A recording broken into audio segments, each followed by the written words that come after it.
Hello guys, कैसे हो आप सब। आई होप आप सब बढ़िया होंगे। तो आज हम 11th class NCERT business study यानी व्यावसायिक अध्ययन का सेकंड चैप्टर स्टार्ट करने जा रहे हैं।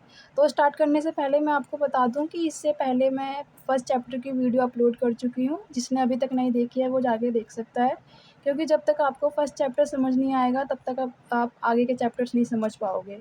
ओके।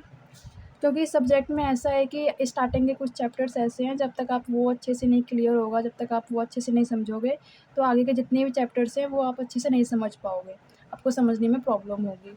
ओके, तो हम स्टार्ट करते हैं। तो हमने फर्स्ट चैप्टर में व्यवसाय के बारे में जाना था कि व्यवसाय क्या होता है।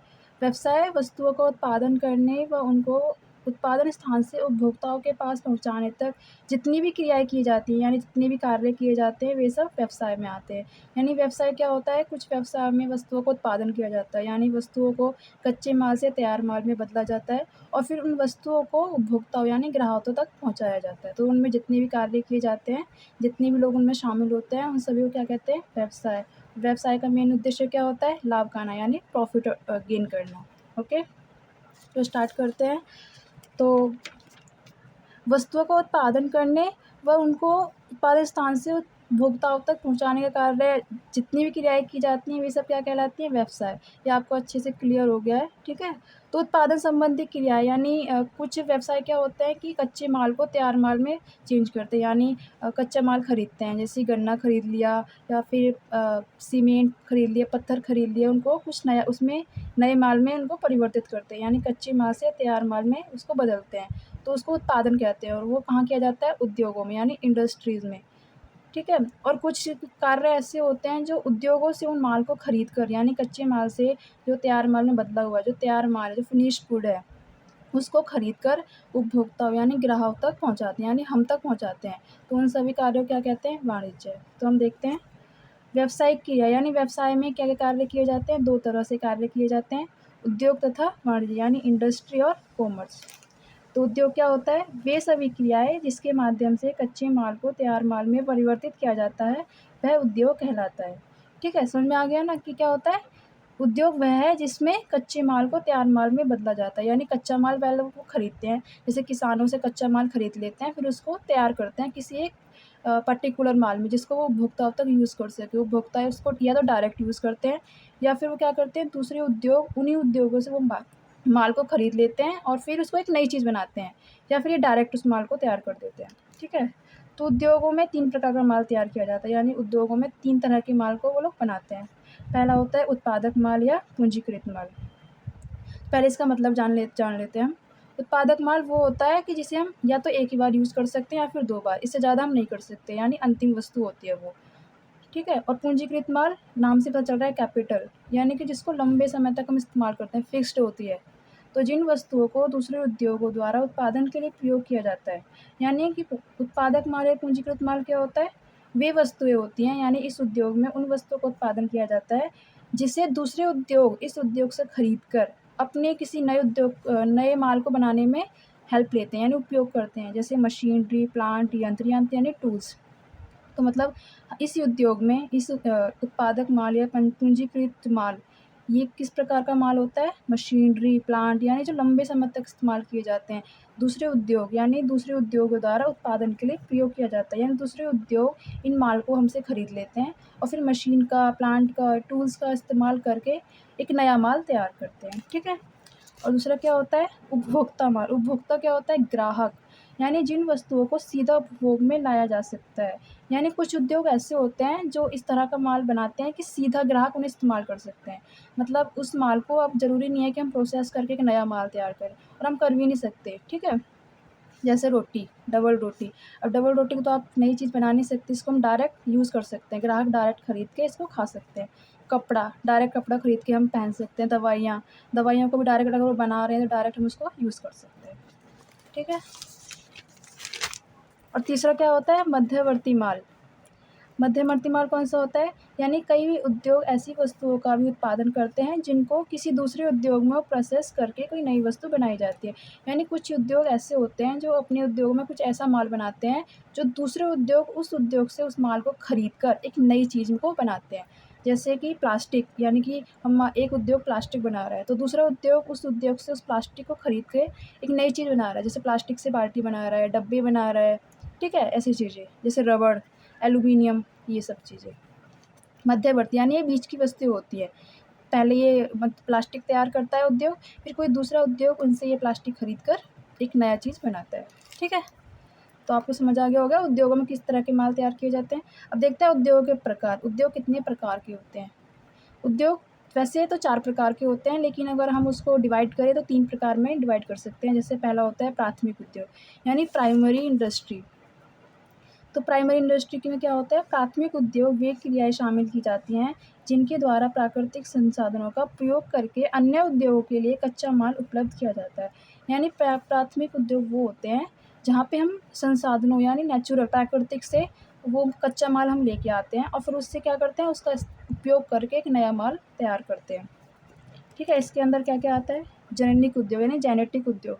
इसका अभिप्राय उन उद्योगों से है जिनके अंतर्गत पशुओं व वनस्पति की नस्लों को सुधार कर उन्हें अधिक उपयोगी बनाया जाता है। देखो क्या होता है, कुछ उद्योगों में ना ऐसे होता है कि प्राकृतिक जैसे पशु हैं, वो तो नेचुरल है ना, इंसानों ने तो बनाया ही नहीं है उन लोगों को। और जैसे मुर्गियाँ हैं, मछलियाँ हैं, कृषि हैं, पौधे हैं, ये सब नेचुरल हैं।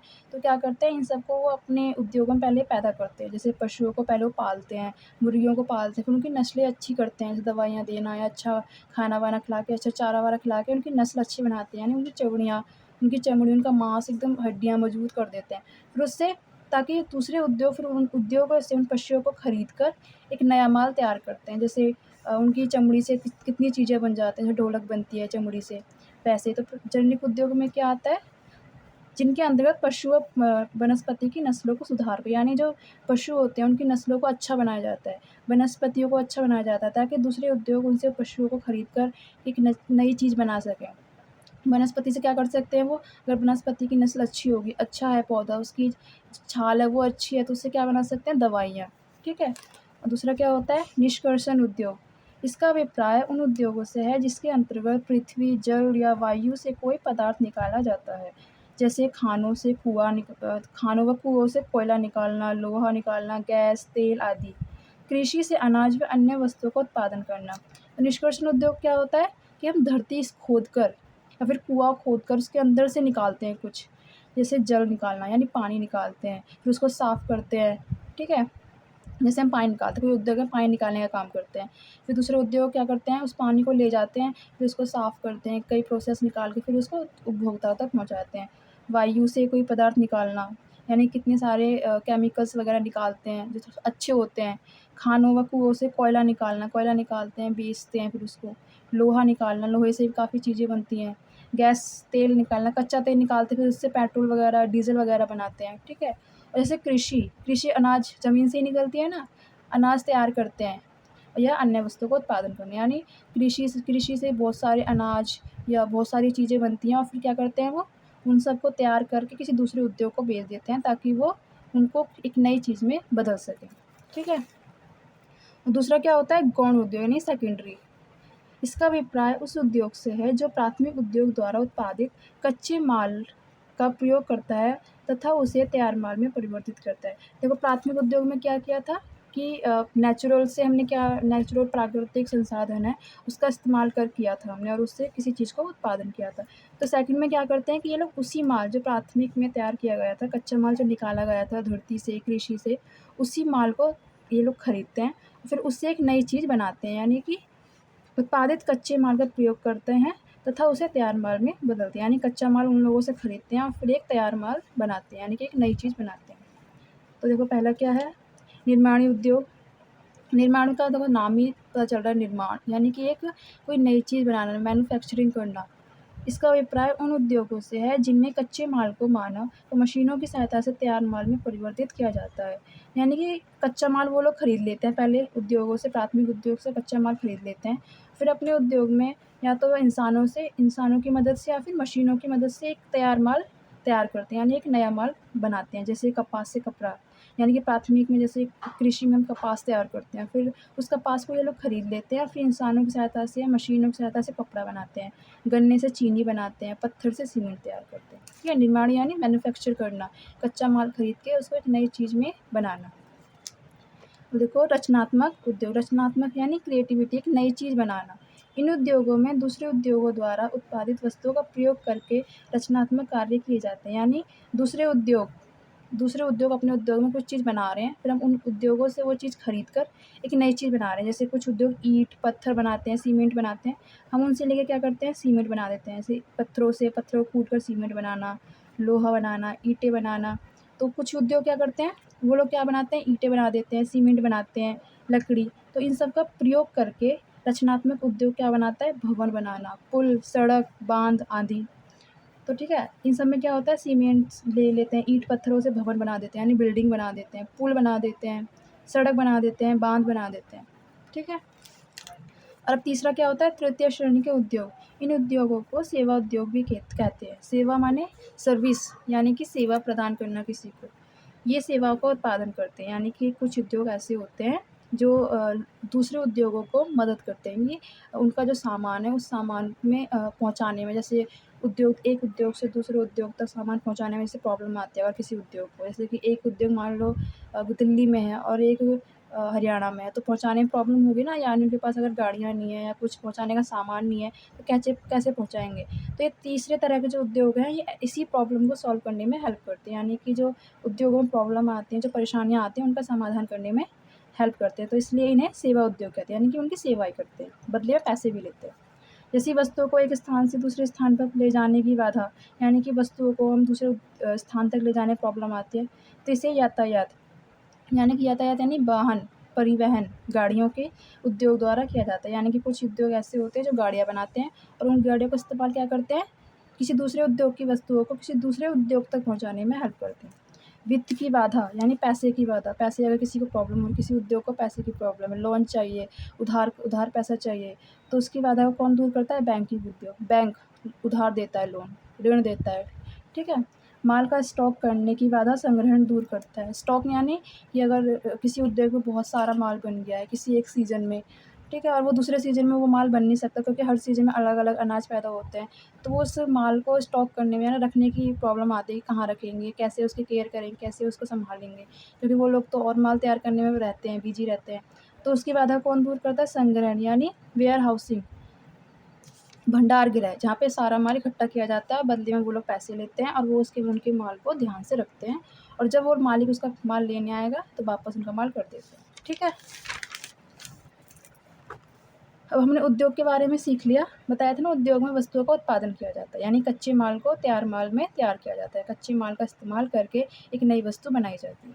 दूसरे में क्या आता है, वाणिज्य यानी कॉमर्स। इसका अभिप्राय उन समस्त क्रियाओं के योग से है जो वस्तुओं के आदान प्रदान में उत्पन्न होने वाली बाधाओं को दूर करने के लिए की जाती है। यानी कि अब उद्योग में माल तो तैयार हो गया, कच्चे माल से तैयार माल बन गया। अब उन माल को क्या करेंगे, रखेंगे तो नहीं, वो उपभोक्ताओं के लिए बेचने के लिए बनाया है ना उनने माल, यानी कि ग्राहक इसका इस्तेमाल कर सकें।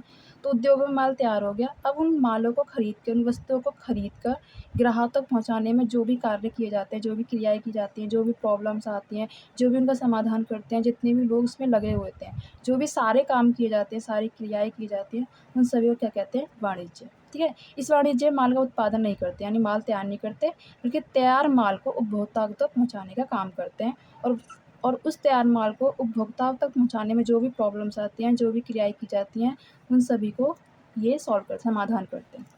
ठीक है। यानी आदान प्रदान करना मतलब माल को एक से लेना और दूसरे को देना, यानी पहले माल को खरीदना फिर उसको बेचना, यानी परचेज एंड सेल करना। तो वाणिज्य यानी इस क्रिया में दो तरह की क्रियाएँ की जाती हैं, दो तरह के कार्य किए जाते हैं। व्यापार यानी व्यापार का अर्थ लाभ प्राप्ति के उद्देश्य से है। वस्तुओं के क्रय विक्रय, जो लोग इन सभी क्रियाओं को करते हैं उन्हें व्यापारी कहते हैं, तथा उनकी क्रियाओं को व्यापार कहते हैं। व्यापार यानी कि जो वो काम कर रहे हैं, माल को एक से खरीद रहे हैं और दूसरे को बेच रहे हैं, तो वो व्यापार है। और जो लोग ये काम करते हैं, जैसे कि मैं अगर किसी से माल खरीद रही हूँ और फिर किसी को बेच रही हूँ, तो मैं व्यापारी कहलाऊँगी, और जो मैं काम कर रही हूँ वो व्यापार कहलाएगा। ठीक है। और व्यापार का मतलब सिर्फ ये होता है कि वस्तुओं व सेवा को खरीदना और बेचना, यानी कि एक से खरीदना दूसरे को बेचना।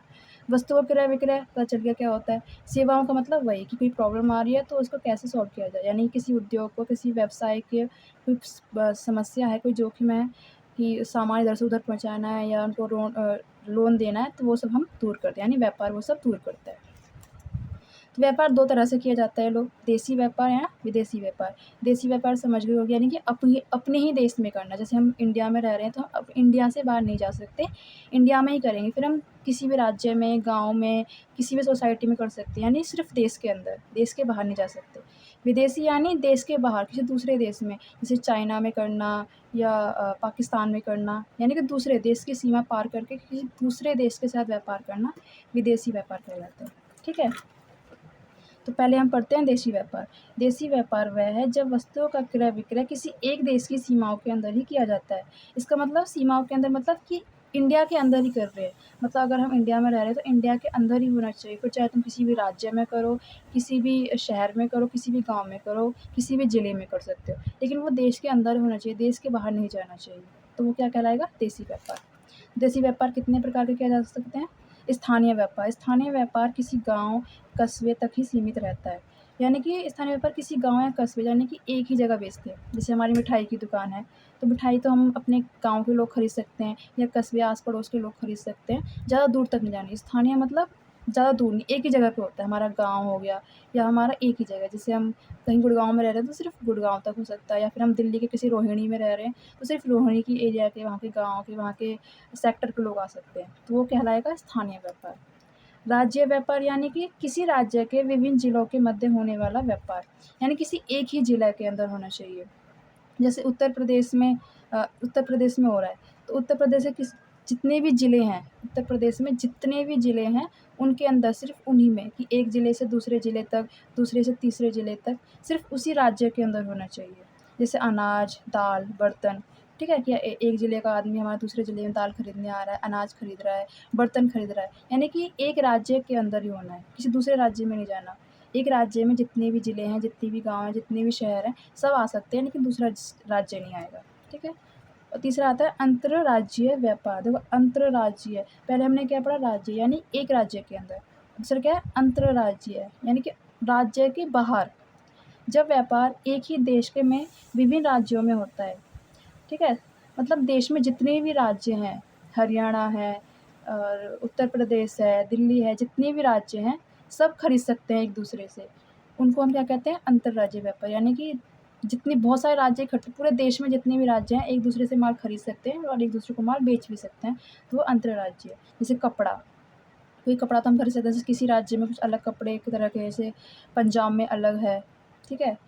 तो कहीं कुछ सूट सलवार बेच रहे हैं, कहीं साड़ी है, कहीं जीन्स है, कहीं लड़कों की शर्ट वगैरह, तो हम एक राज्य से दूसरे राज्य में खरीद सकते हैं, तो वो क्या कहलाएगा? अंतर्राज्यीय। ठीक है? अब दूसरा तरह का कौन-सा व्यापार करते हैं? विदेशी व्यापार, यानी कि जब व्यापारी अपने देश की सीमा पार करके दूसरे देशों के साथ व्यापार करते हैं, उसे विदेशी व्यापार कहते हैं। यानी अपने देश से बाहर जाना, जैसे चाइना के साथ व्यापार करना, पाकिस्तान के साथ व्यापार करना, किसी दूसरे देश से, यानी अपने देश की सीमा के बाहर जाकर, उसे क्या कहते हैं? विदेशी व्यापार। ठीक है? तो इसमें क्या आता है? आयात व्यापार। जब एक देश का व्यापारी दूसरे देश के व्यापारी से माल क्रय करता है, यानी जब एक देश का व्यापारी दूसरे देश के व्यापारी से माल क्रय करना है, यानी आयात। जैसे हम चाइना से कोई माल खरीद रहे हैं, चाइना से हम माल खरीद रहे हैं, तो हमारे लिए वो क्या है कि हम परचेज़ कर रहे हैं, और उनके लिए क्या है? सेल। वो हमें माल बेच रहे हैं और हम उनसे माल खरीद रहे हैं। यानी जब एक देश का व्यापारी, जैसे मैं इंडिया देश से हूँ, तो मैं इंडिया की चाइना से माल खरीद रही हूँ, तो वो कौन-सा क्या कहलाएगा? आयात व्यापार, यानी कि उनका माल हमारे देश में आ रहा है। देखो तुम वर्ड से समझते हो, आयात यानी आ से आना, यानी कि हमारे देश में किसी दूसरे देश का माल आ रहा है। जैसे भारत ईरान से पेट्रोलियम क्रय करता है, यानी कि जो भारत है वो ईरान देश से पेट्रोल खरीदता है।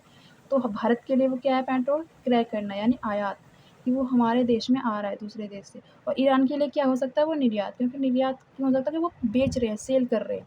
ठीक है?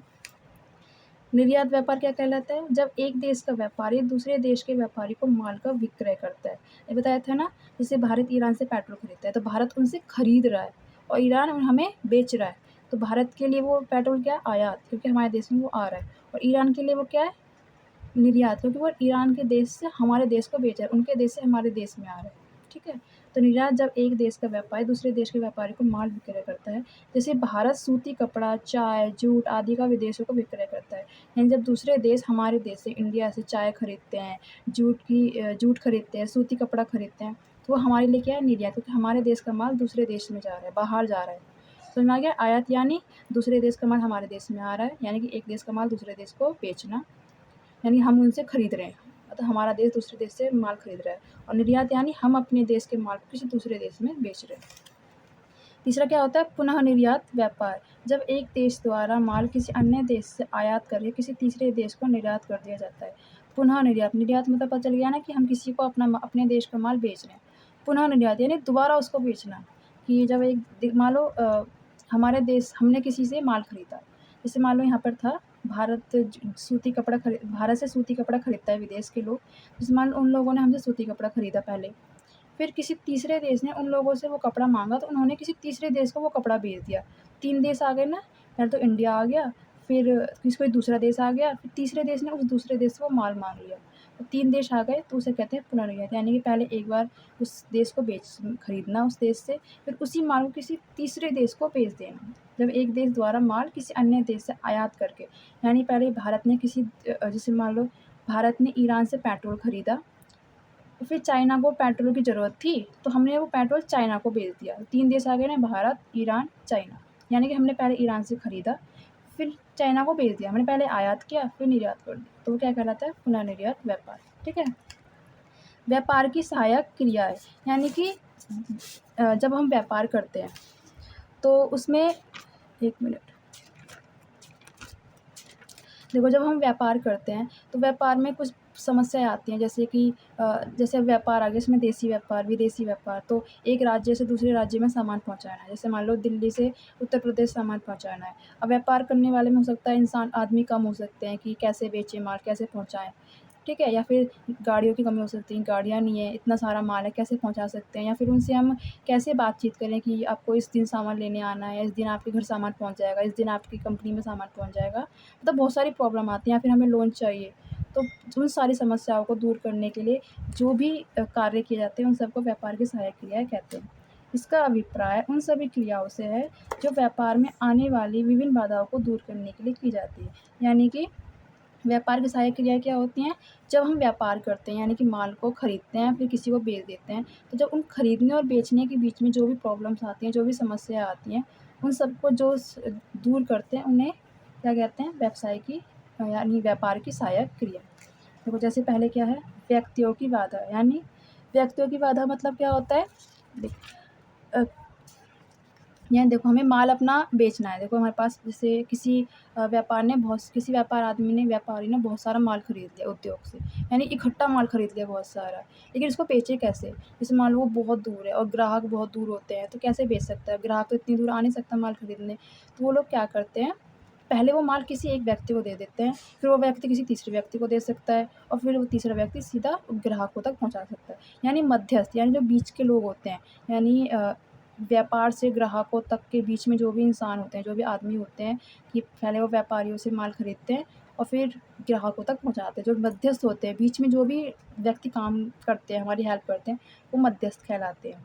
ठीक है? तो देखो पहले क्या होता है? माल उत्पादन किया गया, ठीक है? माल को हमने उत्पादन किया, बनाया, माल को तैयार किया। फिर उस बने हुए माल को क्या करते हैं? थोक व्यापारी जो होते हैं, थोक व्यापारी मतलब जो इकट्ठा माल खरीदते हैं बहुत सारा, जैसे बहुत सारा माल खरीदते हैं इकट्ठा, ठीक है? उसको कहते हैं थोक व्यापार। पहले वो उन सब से बहुत सारा माल खरीद लेते हैं इकट्ठा व्यापारियों से। फिर उस थोक व्यापारी से फुटकर व्यापारी थोड़ा-थोड़ा करके माल खरीदते हैं। थोक व्यापारी ने तो बहुत सारा माल खरीद लिया इकट्ठा, फिर वो फुटकर व्यापारियों को थोड़ी-थोड़ी मात्रा में माल बेच देता है। एक फुटकर व्यापारी नहीं होता, बहुत सारे होते हैं। जैसे किसी ने धान खरीद लिया, यानी चावल खरीद लिए, किसी ने गेहूँ खरीद ली, किसी ने दालें खरीद ली, किसी ने कपड़े खरीद लिए। तो फुटकर व्यापारी थोक व्यापारियों से थोड़ा-थोड़ा माल करके खरीद लेते हैं और फिर उस माल को ग्राहकों तक पहुँचा देते हैं, यानी बेचते हैं, फिर वो ग्राहकों को तक बेचते हैं। तो वो मध्यस्थ, यानी बीच के जो इंसान होते हैं, वो व्यक्तियों की बाधा को दूर करते हैं। दूसरा क्या आता है? स्थान की बाधा, यानी कि देखो क्या होता है कि हम व्यापार कर रहे हैं किसी एक जगह पर और हमारे ग्राहक बैठे हैं किसी दूसरी जगह पर, यानी बहुत दूर-दूर हो सकते हैं। स्थान की बाधा आ सकती है, कैसे सामान पहुँचाया जाए। तो उसकी बाधा कौन दूर करता है? परिवहन, यानी कि गाड़ियाँ, जो यातायात होते हैं, वो उसकी समस्या को दूर करते हैं, ठीक है?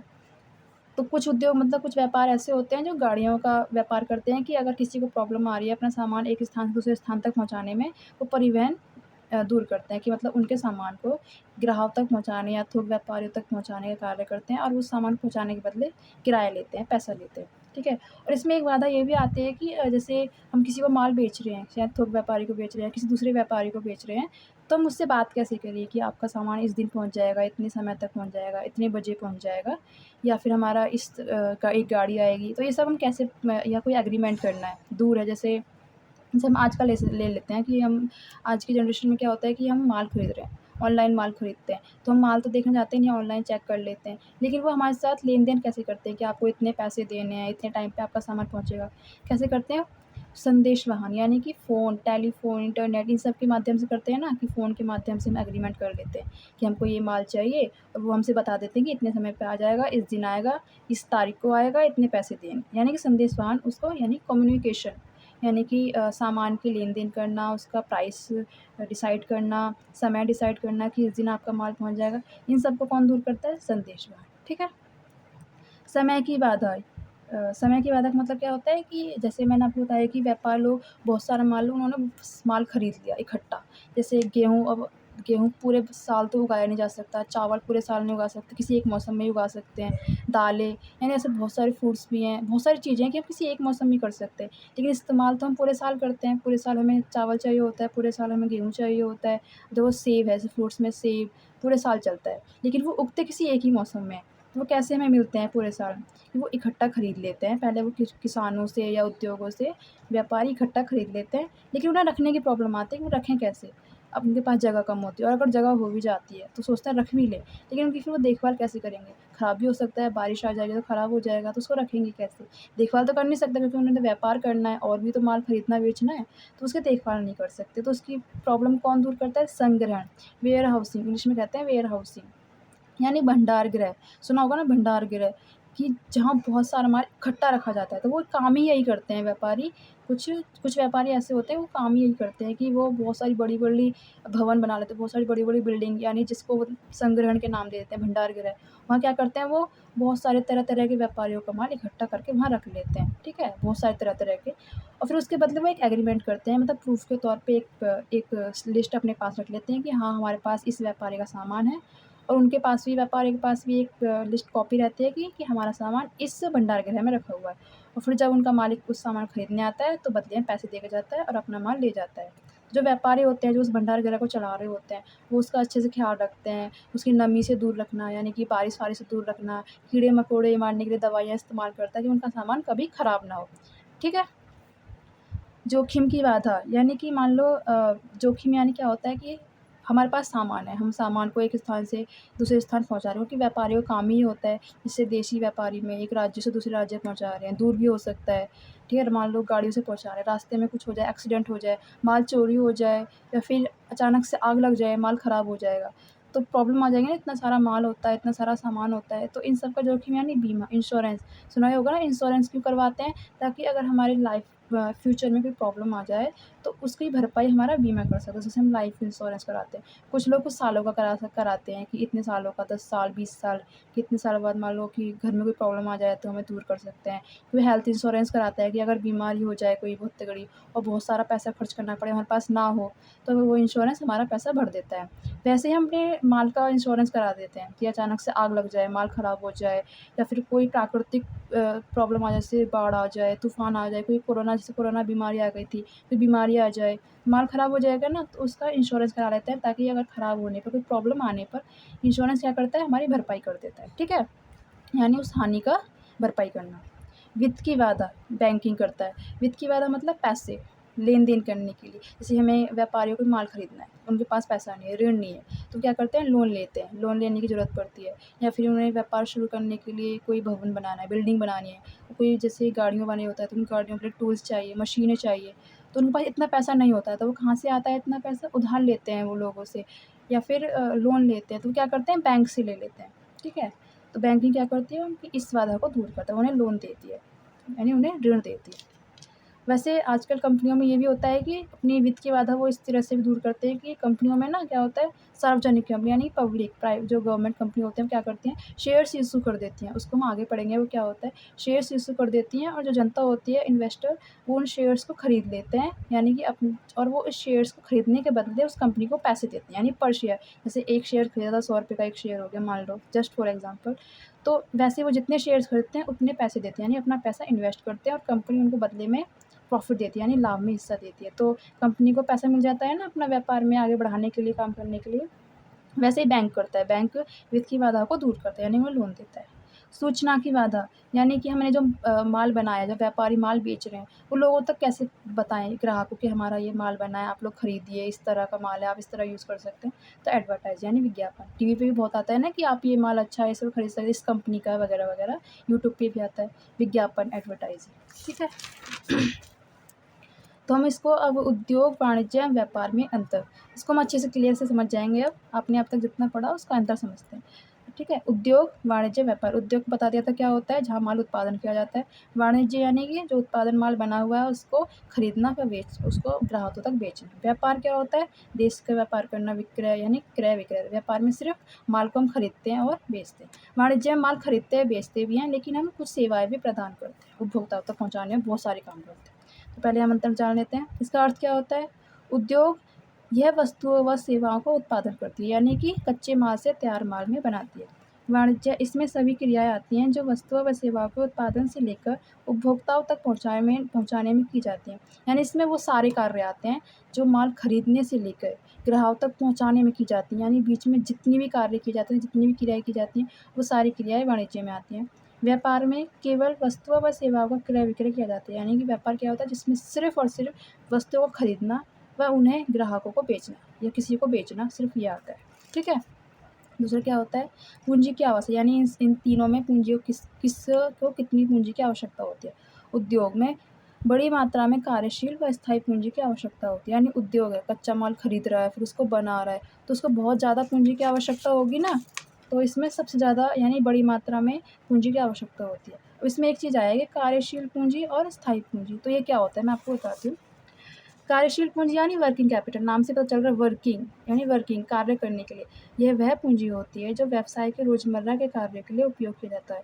यानी कार्यशील, वर्किंग कैपिटल जो हम डेली यूज़ करते हैं काम के लिए, डेली के लिए पैसा चाहिए होता है। जैसे किसी को सैलरी देनी है, कमीशन देना है, बिल भरना है, या फिर हमने कोई भवन किराए पे ले रखा है तो उसको किराया देना है। जैसे बिल्डिंग किराए पे ले रखी है तो उसे किराया देना है, कच्चा माल खरीदना है डेली, तो वो सब कार्यशील पूँजी में आता है। यानी कि डेली यूज़ करने के लिए जो पैसा चाहिए होता है, जो पूँजी चाहिए होती है, जो कैपिटल चाहिए होती है, वो कार्यशील पूँजी कहलाती है, ठीक है?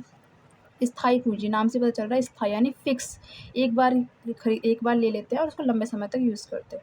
यानी यह वह पूँजी होती है जो व्यवसाय के लंबे समय के लिए काम में आने वाली वस्तुएँ, जैसे संपत्ति यानी एसेट्स, कोई भी फर्नीचर खरीदना संपत्ति है, मशीनें, भवन यानी इमारत, बिल्डिंग, फर्नीचर आदि खरीदना। क्योंकि हम मशीनें, बिल्डिंग तो एक ही बार खरीद सकते हैं ना, बार-बार तो खरीदेंगे नहीं, तो उसको लंबे समय तक उसका इस्तेमाल करते हैं। समझ में आ गया ना क्या होता है? तो उद्योगों में बड़ी मात्रा में कार्यशील क्योंकि बड़ी मात्रा में इसलिए क्योंकि उद्योगों में डेली माल बनता है, डेली कच्चा माल खरीदा जाता है, फिर उसको तैयार माल में इस्तेमाल किया जाता है। इसलिए कार्यशील पूँजी ज़्यादा ज़्यादा चाहिए होती है और स्थायी पूँजी कम, क्योंकि मशीनें वगैरह हम एक ही बार खरीदते हैं और उसको बार-बार यूज़ करते हैं। वाणिज्य में स्थायी पूँजी की कम और कार्यशील पूँजी की अधिक ज़रूरत होती है। इसी में भी यही मतलब है। जैसे मान लो ये सामान पहुँचाने का काम कर रहे हैं या बेचने का काम कर रहे हैं, तो गाड़ियाँ वगैरह एक ही बार खरीदते हैं, उसको लंबे समय तक यूज़ करते हैं। कार्यशील पूँजी इसलिए ताकि कि जो लोग काम करते हैं उनको सैलरी वगैरह देते हैं, वेतन देते हैं, किराया वगैरह देते हैं, ठीक है? व्यापार में स्थायी पूँजी की कम और कार्यशील पूँजी की ज़्यादा होती है। क्यों होती है? क्योंकि कार्यशील पूँजी जो होती है वो व्यापार की प्रकृति पर निर्भर करती है। इसका मतलब ये है कि अगर व्यापार देशी-विदेशी है, जैसे देशी है तो थोड़ी कम ज़रूरत होती है क्योंकि अपने देश के अंदर ही है। विदेशी तो ज़्यादा ज़रूरत होती है क्योंकि उसका किराया भी बहुत ज़्यादा होता है। इसीलिए कार्यशील पूँजी की ज़्यादा, क्योंकि किराया ज़्यादा लगेगा तो उसको हम किराया ज़्यादा, जो ड्राइवर है, जो भी उस माल को पहुँचा रहा है, जो व्यक्ति है, वो ज़्यादा ही पैसे लेगा, खतरा भी होता है दूसरे देश में जाने का, इसलिए कार्यशील पूँजी की ज़्यादा ज़रूरत होती है, ठीक है? क्रिया यानी कि क्या कार्य किया जाता है, कौन-कौन से कार्य किए जाते हैं। तो उद्योग में वस्तुओं व सेवा का उत्पादन किया जाता है, कच्चे माल से उसको तैयार माल बनाया जाता है। और वाणिज्य में वस्तुओं व सेवाओं का वितरण यानी कि बाँटना, देना, आदान-प्रदान करना, यानी वस्तु को खरीदते हैं पहले वो किसी इंसान से, फिर किसी दूसरे इंसान को उसे बेच देते हैं। इसमें व्यापार में सिर्फ़ क्रय-विक्रय किया जाता है, खरीदना और बेचना सिर्फ़। ठीक है। प्रकार क्षेत्र यानी कि ये कितने प्रकार के होते हैं? तो उद्योग 3 प्रकार के होते हैं, प्राथमिक यानी प्राइमरी, गौण यानी सेकेंडरी व तृतीय यानी सेवा उद्योग। बताया था ना क्या होते हैं? प्राथमिक जो होते हैं जिसमें उत्पादन किया जाता है प्राकृतिक संसाधनों से, गौण यानी कि कच्चे माल, तैयार माल को लोग खरीदते हैं, फिर उसको एक नया माल बनाते हैं, और सेवा यानी सेवा प्रदान करते हैं। और वाणिज्य में व्यापार तथा व्यापार की सहायक क्रियाएँ। वाणिज्य में क्या प्रकार बताए थे हमने? व्यापार बताया था, देशी विदेशी व्यापार, और व्यापार की सहायक क्रिया यानी जो प्रॉब्लम्स आती हैं उनको कैसे सॉल्व किया जाता है। और व्यापार कितने प्रकार के होते हैं? 2, देशी और विदेशी, ठीक है। और लास्ट देखो अब, एक दूसरे पर निर्भरता यानी कि जो ये तीनों हैं, उद्योग, वाणिज्य और व्यापार, कौन-कौन एक दूसरे के बिना नहीं चल सकते। तो देखो, वाणिज्य तथा व्यापार दोनों उद्योगों पर निर्भर करते हैं, यानी कि उद्योग में जब माल बनेगा ही नहीं, कच्चा माल तैयार होगा ही नहीं, तो वाणिज्य माल खरीदेगा कैसे? और जब खरीदेगा ही नहीं, तो व्यापारी लोग बेचेंगे कैसे, है ना? तो एक दूसरे, तो ये दोनों, इन दोनों के बिना नहीं चल सकते, तो ये दोनों उद्योग पर निर्भर करते हैं। वाणिज्य व्यापार के बिना संभव नहीं है, यानी जो वाणिज्य है वो व्यापार के बिना संभव नहीं है। यानी जब वाणिज्य माल खरीदेगा तो उसका फ़ायदा कब होगा? जब व्यापारी लोग उनसे वो माल खरीदेंगे, है ना? तभी, क्योंकि व्यापारी लोग तो लास्ट होते हैं, माल बेचते हैं।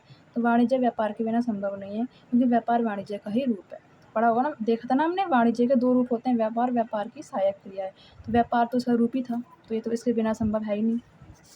और व्यापार के बिना वाणिज्य व उद्योग का कोई महत्व ही नहीं है। जैसे पहले बताया था कि वाणिज्य और व्यापार दोनों उद्योग पर निर्भर करते हैं, वैसे इसका ये उल्टा है कि व्यापार के बिना वाणिज्य व उद्योग का कोई महत्व ही नहीं है। यानी कि व्यापार जब माल अपना बेचेगा ही नहीं, माल का क्रय विक्रय करेगा ही नहीं, उपभोक्ताओं तक पहुँचाएगा ही नहीं, तो फिर उद्योग को माल बनाने का क्या फ़ायदा होगा? उद्योग को जब माल बनाने का फ़ायदा नहीं होगा, तो वाणिज्य माल खरीदेगा ही नहीं।